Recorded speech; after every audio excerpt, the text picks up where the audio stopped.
ഇന്നത്തെ മന്ത്രിസഭാ യോഗം വയനാടുണ്ടായ ദുരന്തത്തെക്കുറിച്ച് വിലയിരുത്തി, ഇതുവരെയുള്ള റിപ്പോർട്ടുകളെല്ലാം വിലയിരുത്തി, ഈ അപകടമുണ്ടായ ഇടയായ സാധ്യതകളെക്കുറിച്ചും അന്വേഷിക്കുന്നതിന് സാങ്കേതികവും നിയമപരവുമായ നടപടികൾ സ്വീകരിക്കുന്നതിന് തീരുമാനിച്ചിട്ടുണ്ട്.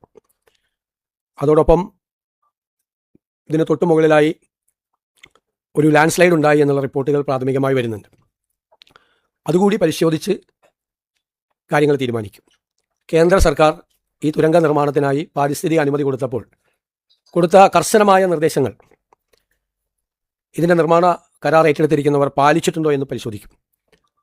അപ്പോൾ അപകട സാധ്യതകൾ എന്തെല്ലാം ഉണ്ട് എന്ന് പരിശോധിച്ചതിന് ശേഷമാണ് പണി തുടരാൻ പോകുന്നത്. അതുവരെ ആ പണി ഇപ്പം നടക്കുന്ന നിർമ്മാണ പ്രവർത്തികൾ അതിന് ശേഷമായിരിക്കും ആരംഭിക്കുന്നത്.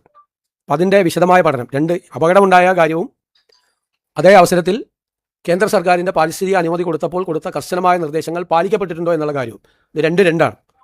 അന്വേഷണമാണ്. രണ്ട് തരത്തിലുള്ള അന്വേഷണം ഇതുമായി ബന്ധപ്പെട്ട് നടത്തും. അതുപോലെ പബ്ലിക് സർവീസ് കമ്മീഷനുമായി ബന്ധപ്പെട്ട് ഗുരുതരമായ ആരോപണങ്ങളാണ്, ഞെട്ടിക്കുന്ന ആരോപണങ്ങളാണ് പുറത്തു വരുന്നത്.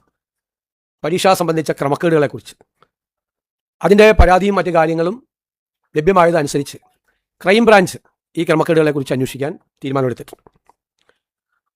വിഴിഞ്ഞം പോർട്ടുമായി ബന്ധപ്പെട്ട് വിഴിഞ്ഞം ആ പോർട്ടിൻ്റെ ഭാഗത്ത് നിന്നുകൊണ്ട് അവരുടെ കമ്പനിയുടെ ഷെയറുകൾ 49% MSC എന്ന് പറയുന്ന കമ്പനിക്ക്, മെഡിറ്ററേനിയൻ ഷിപ്പിംഗ് കമ്പനിക്ക് കൊടുക്കുന്നതിനെക്കുറിച്ചുള്ള മുൻകൂർ അനുമതി വാങ്ങിക്കണം എന്നുള്ള കത്ത് കിട്ടിയത് മന്ത്രിസഭാ യോഗം ചർച്ച ചെയ്യുകയും ഇത് പരിശോധിക്കാൻ, ഇതിൻ്റെ കൺസെഷൻ എഗ്രിമെൻറ്റും കേരളത്തിൻ്റെ താല്പര്യങ്ങളും പരിശോധിച്ച് നിയമപരമായ കാര്യങ്ങൾ പരിശോധിച്ച് നിർദ്ദേശം നൽകാൻ ഇപ്പോൾ തന്നെ നേരത്തെ തന്നെ രൂപീകരിക്കപ്പെട്ടിട്ടുള്ള വിഴിഞ്ഞം പോർട്ടുമായി ബന്ധപ്പെട്ട് രൂപീകരിക്കപ്പെട്ടിട്ടുള്ള എംപവേർഡ് കമ്മിറ്റിക്ക് ചീഫ് സെക്രട്ടറി അധ്യക്ഷനായിട്ടുള്ള എംപവേർഡ് കമ്മിറ്റിയെ ചുമതലപ്പെടുത്തി. ആ എംപവേർഡ് കമ്മിറ്റിയുടെ തീരുമാനം വീണ്ടും മന്ത്രിസഭ അത് പരിശോധിക്കും. കേരളത്തിൻ്റെ ഒരു താല്പര്യവും ബലീകരിച്ചുകൊണ്ടുള്ള ഒരു തീരുമാനവും സംസ്ഥാന സർക്കാർ എടുക്കില്ല എന്ന തീരുമാനം കൂടി എടുത്തിട്ടുണ്ട്. പിന്നെ നമുക്ക് സുപ്രീം കോടതിയിലെ സീനിയർ സ്റ്റാൻഡിംഗ് കോൺസൽമാരെയും ഹൈക്കോടതിയിലേക്കുള്ള കുറച്ചുകൂടി സ്പെഷ്യൽ ഗവൺമെൻറ് പ്ലീഡർമാരെയും സീനിയർ ഗവൺമെൻറ് പ്ലീഡർമാരെയും നിയമിച്ചിട്ടുണ്ട്. 100 ദിവസത്തെ പരിപാടി അടക്കമുള്ള കാര്യങ്ങൾ കോർഡിനേറ്റ് ചെയ്യുന്നതിന് വേണ്ടി മുഖ്യമന്ത്രിയുടെ ഓഫീസിലും CS-ൻ്റെ ചീഫ് സെക്രട്ടറിയുടെ ഓഫീസിലും ഒരു പ്രോഗ്രാം മാനേജ്മെൻറ്റ് കോർഡിനേഷന് വേണ്ടിയിട്ടുള്ള പ്രത്യേകമായ സംവിധാനം ഏർപ്പെടുത്തിയിട്ടുണ്ട്. 100 ദിവസത്തേക്കുള്ള പദ്ധതി, അതുമായി ബന്ധപ്പെട്ട് മുഖ്യമന്ത്രി തന്നെ 19 മന്ത്രിമാരും അവരുടെ വകുപ്പുകളുമായിട്ടുള്ള മീറ്റിങ്ങുകൾ ഇന്നലെ കഴിഞ്ഞു.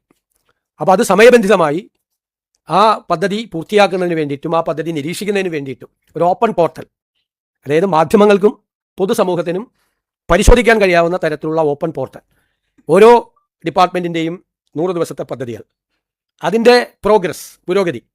അപ്പോൾ അത് അവിടെ കളർ കോഡാണ് കൊടുത്തിരിക്കുന്നത്. പൂർണ്ണമായി 80% മീതെ പൂർത്തിയാക്കിയാൽ ഗ്രീൻ കളറാണ്, 50-നും 70-നും ഇടയ്ക്ക് പൂർത്തിയാക്കിയാൽ ആംബറാണ്, ഓറഞ്ച് കളറാണ്. തുടങ്ങിയിട്ടില്ല പരിപാടി, കാര്യമായിട്ടൊന്നും പോകുന്നില്ലെങ്കിൽ റെഡ് കളറാണ് കൊടുത്തിരിക്കുന്നത്. അപ്പോൾ ഒരു പൊതുസമൂഹത്തിൻ്റെയും മാധ്യമങ്ങളുടെയും നിരീക്ഷണത്തിന് വിധേയമായിക്കൊണ്ടാണ് 100 ഡേയ്സ് പ്രോജക്റ്റ് നടപ്പാക്കുന്നത്.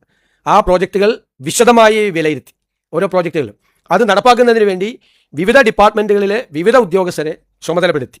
അതൊരു പരീക്ഷണം പോലെയാണ്. ഏറ്റവും ഭംഗിയായി ഫോളോ അപ്പ് ചെയ്ത് ഏറ്റവും കൃത്യമായി 100 ദിവസത്തിനുള്ളിൽ ഈ പദ്ധതികൾ മുഴുവൻ പൂർത്തിയാക്കാൻ വേണ്ടിയിട്ടുള്ള വലിയൊരു ശ്രമമാണ് അത് ആരംഭിച്ചിട്ടുള്ളത്. അപ്പോൾ നിങ്ങൾക്കും മാധ്യമങ്ങൾക്കും അതിൻ്റെ പീരിയോഡിക്കലായിട്ടുള്ള പ്രോഗ്രസ് റിപ്പോർട്ട് ചെയ്യാനും എന്താണ് ഓരോ ഡിപ്പാർട്ട്മെൻറ്റും നടക്കുന്നതെന്നും മനസ്സിലാക്കാൻ വേണ്ടിയിട്ടുള്ള ആദ്യമായിട്ടാണ് ഇന്ത്യയിൽ ഇങ്ങനെ ഒരു സംവിധാനം ഒരു സംസ്ഥാനത്ത് ചെയ്യുന്നത്. നിങ്ങളുടെ കൂടി ഒരു ഒബ്സർവേഷൻ, അഡ്മിനിസ്ട്രേറ്റീവ് ഒബ്സർവേഷൻ വേണ്ട സ്ഥലത്ത് നിങ്ങളുടെ കൂടി ഒരു നിരീക്ഷണം വെച്ചുകൊണ്ടുള്ളതായിരിക്കും ഈ 100 ഡേയ്സ് പ്രോജക്റ്റ്.